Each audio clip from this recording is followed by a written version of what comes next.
What? Yeah, Oh, so people doodle okay, he wants me to read this. Welcome to the All-American Otaku Show, is that right? Okay, don't kill me. Thank you. Bye. That's so good.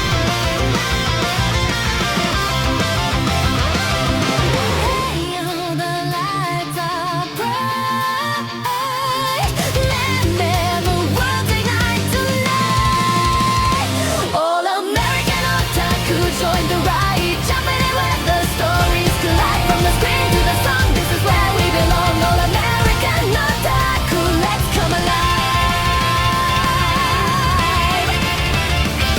Let's go. Hey everyone, check out the All American Otaku Show. It's gonna be awesome.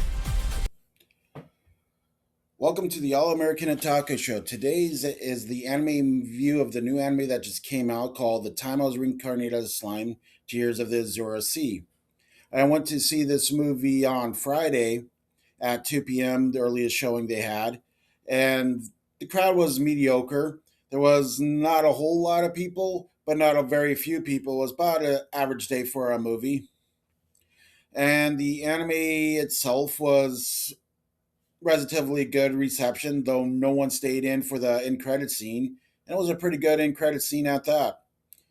The movie starts off with Rimuru, who was in from the anime series, as you may or may not know, is the slime character who was reincarnated from our world to their world as a slime who gained powers by absorbing other creatures and other magical items and other magical beings to become more and more powerful. It goes for Rimuru, who created at this time a kingdom of Tempest, a kingdom of mixture of monster characters and humans and various other people all allied together to make a more of a utopian society.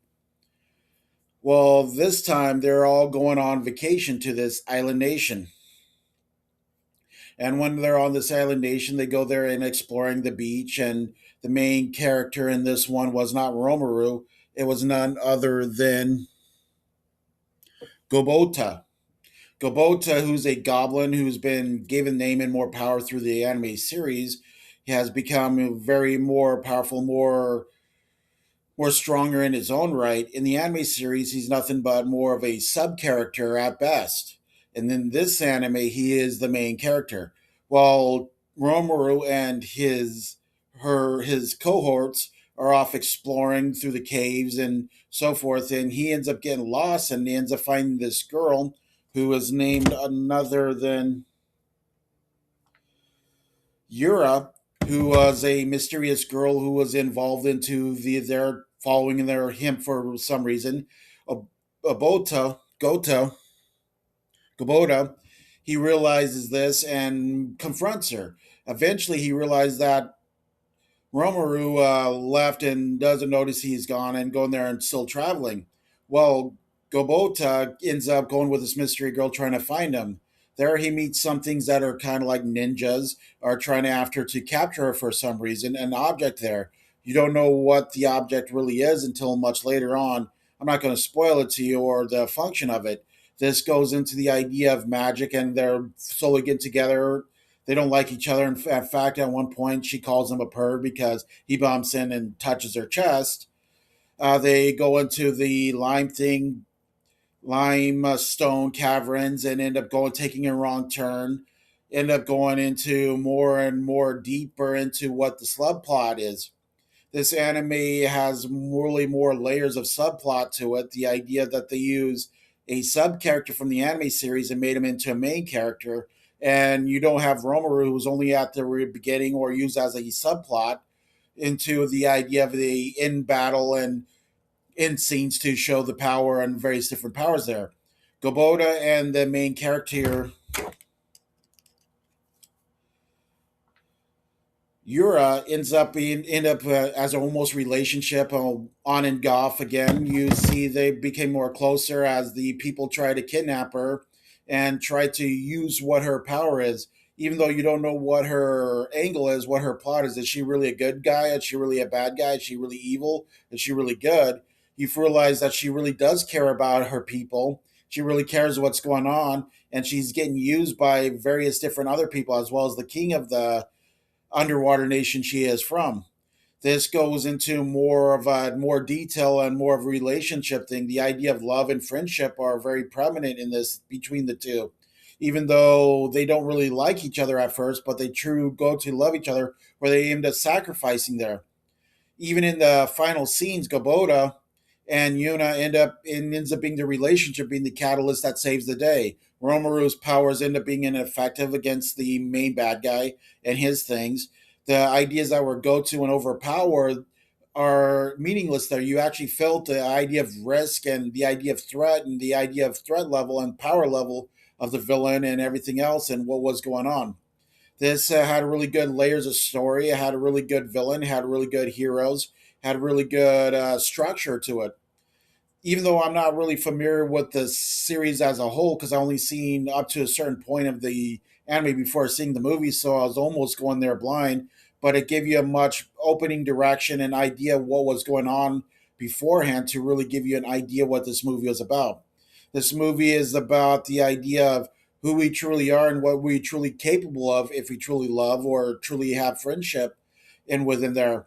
The idea that sometimes what seems like a hero or a villain is sometimes the greatest hero there, and sometimes confessing your love may not be always into a happy ending. This anime goes into the idea of what we love about the series and what we also love about fantasy elements, because you have everything from harpies and magical abilities and characters from the anime itself going in there in the final battle. This also goes for another character to shine, which I like. What some anime usually sticks around with the main characters and don't really go there. This goes for more of a sub character becoming to shine and becoming the main character, which was great. If I would give anything of this anime, I would give it a 5 out of 5. I would give it a slime good time, a must see. Thank you. Welcome to the show where anime dreams come alive. Let's go! All American Otaku vivified, diving deep into the anime tide. From the screen to the page, we're turning every stage. All American Otaku, where worlds collide.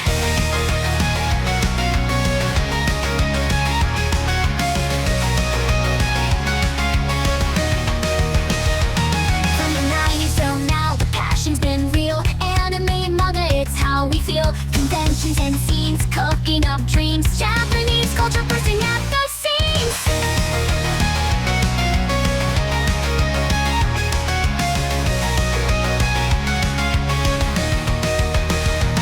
On the 90s till now, the passion's been real. Anime and manga, it's how we feel. Conventions and scenes, cooking up dreams. Japanese culture bursting at the seams. All American Otaku vivified, diving deep into the anime tide. From the screen to the page, we're turning every stage. All American Otaku, where worlds collide.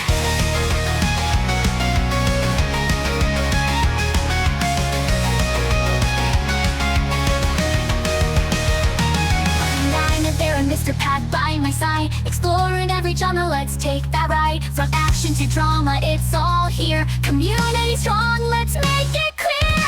Otaku dreams, we're chasing the light, exploring new stories every day and night.